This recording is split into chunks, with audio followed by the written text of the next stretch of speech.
만드는 언론 여긴 국민 라디오.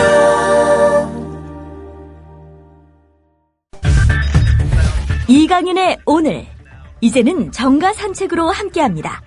정치권 동향 생생하게 풀어드릴 분은요. 네, 한국일보 양정대 기자 안녕하세요. 네, 안녕하세요. 정성근 문화부 장관 후보자. 예. 그 대통령께서 참고하겠다고 그랬잖아요. 네네. 그 참고에 정성근 후보자도 들어갈 것 같아요?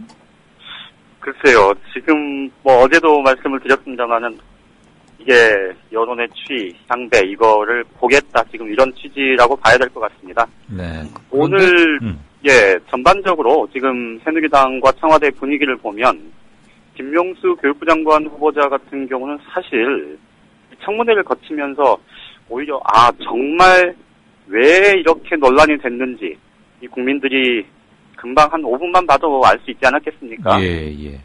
그동안에 논문 표절, 또 제자 논문 가로채기, 연구비 불려서 가로채기, 이런 것들에 대해서 단 한 가지도 명쾌하게 해명을 하지 못한 것뿐만 아니고, 네. 계속해서 동문서답하고, 딴 얘기하고, 예. 자기 혼자 주절되고, 이런 것들을 보면, 과연 교육부 수장으로서 정말 적임자냐는 이런 자질 논란까지 오히려 이제 혹을 하나 더 덧붙인 셈이 됐죠. 말씀 도중에 죄송한데, 네네. 교육부 장관으로서의 자질이나 적격 여부를 떠나서 그 김 교수에게 수업을 받았을 학생들이 매우 안쓰러웠고요. 네. 저분이 한국어를 어디서 배우셨을까? 모국어가 맞나? 동문서답, 우이독경 계속 그 생각만 들던데요, 저는. 그랬었죠. 네. 예, 그래서 사실 이제 지금 전반적인 분위기를 보면 김명수 후보자는 더 이상 감싸고 가기 어렵겠다 이런 판단을 이미 내린 것 같습니다. 네, 그건 그런 것 같은데. 예. 문제는 이제 정성근 후보자의 거짓말. 이건 천성관 기억나시죠? 이명박 정부 때 천성관 검찰총장 후보자. 그렇죠. 예. 스폰서 거짓말했다가 바로 그냥 결국 사퇴로 이어졌는데. 그렇었죠. 요것도 거짓말해서 또 사퇴로 이어졌던 사람 또 한 명 있죠. 지금 새누리당 전당대회 출마한 김태호 의원. 그랬죠. 불망에 올랐다가 네네. 예. 경남도지사 했던. 그랬었죠. 네네. 예. 근데 어쨌든 지금 정성근 후보자 같은 경우에 거짓말 논란이 사실은 양도세 탈루 의혹. 네. 이게 이제 그동안에 보면 양도세를 탈루한 그런 장관 후보자들이 워낙 부지기수여서 사실 그것만 갖고 네. 이게 결정적인 낙마 사유다 이렇게 얘기하기는 어려웠을 겁니다. 그렇죠. 근데 거짓말을 했다는 게 문제인 그렇죠. 거지. 국민들한테 사실 거짓말을 내가 장관 되려고 거짓말한다. 딱 이렇게 몰아붙여도 할 말이 없는 그런 상황이 돼버렸기 때문에 예. 이제 논란이 되고 있는 건데 지금 사실 여야 간에 굉장한 좀 힘겨루기 기싸움의 양상을 보이고 있는 게 네. 말씀하셨듯이 어제 박근혜 대통령이 참고하겠다 이렇게 대답을 했는데 사실 여권 입장에서 보면 김명수 후보자에 이어서 한 명이 더 낙마를 하게 된다면 사실 굉장한 타격일 수밖에 없지 않겠습니까? 그렇죠. 그렇지 않아도 총리 후보자가 지금 연이어서 낙마를 한 상황이기 때문에 2기 내각의 출발 자체가 굉장히 지연될 수밖에 없고 이런 점에 대한 부담이 굉장히 큰데 그렇다고 해서 마냥 밀어붙이기에는 네. 굉장히 또 그 부분도 부담이 클 텐데 예.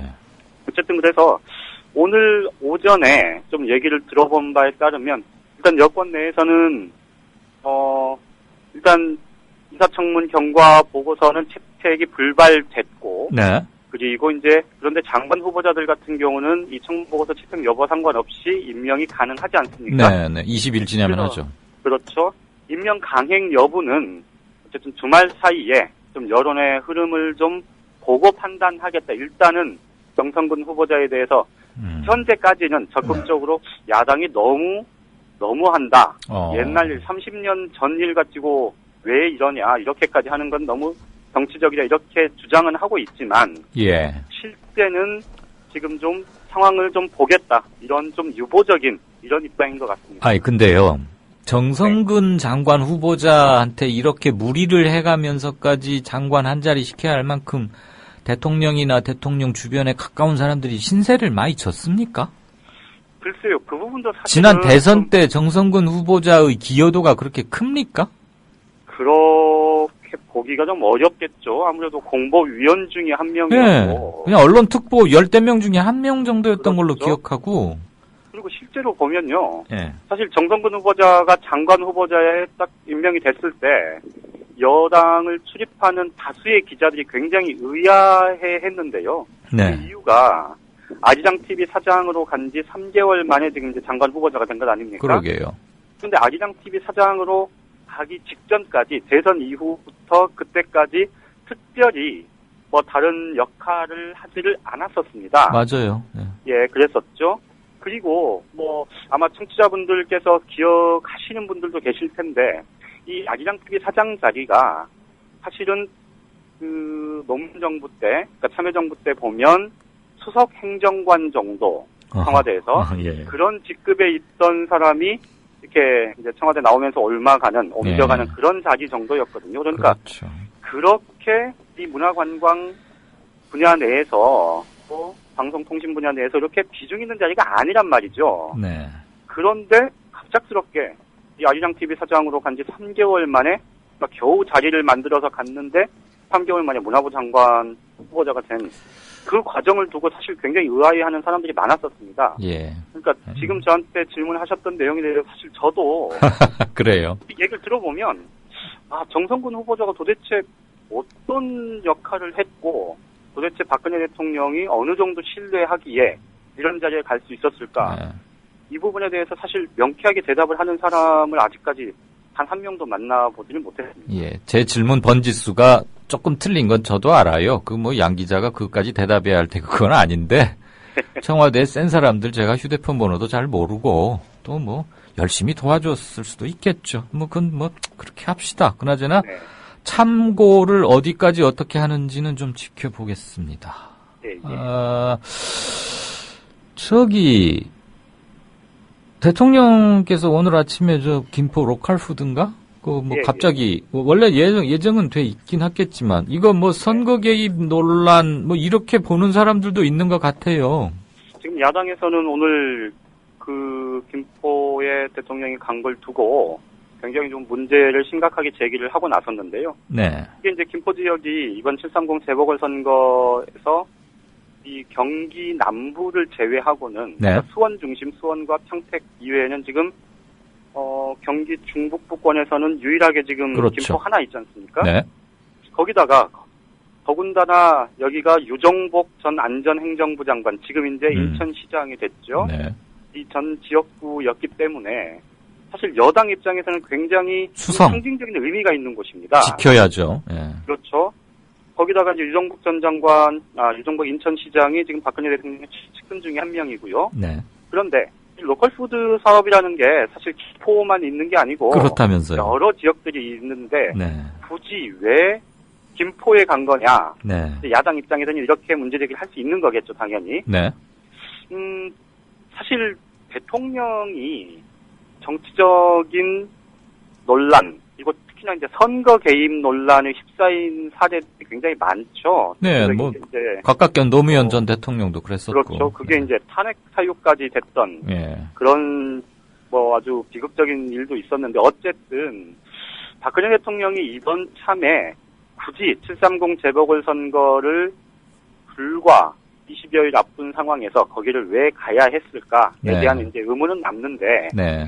또 다른 한편에서 보면 이 대통령이 이제 적극적으로 민생 탐방을 하고 또 현장에 가서 사람들과 만나고 얘기도 직접 듣고 하는 그 과정의 일환이다. 이렇게 이제 설명을 청와대도 하고 여당도 하고 있는데 그거야 뭐 이런 문제 자체가 좀 정치적 논란이 되는 이런 상황이 뭐 우리 정치의 후진성을 뭐 단적으로 보여준다 이렇게 볼 수 있을 것 같은데요. 그 오이밭에서 저 신발끈 고쳐 매지 말라고 옛날 우리 할아버지님들이 다 말씀하셨잖아요. 그랬었죠. 예. 오늘 그 로컬푸드 대통령 행차한 거 가지고 혹자들은 또 이렇게도 얘기하더라고요.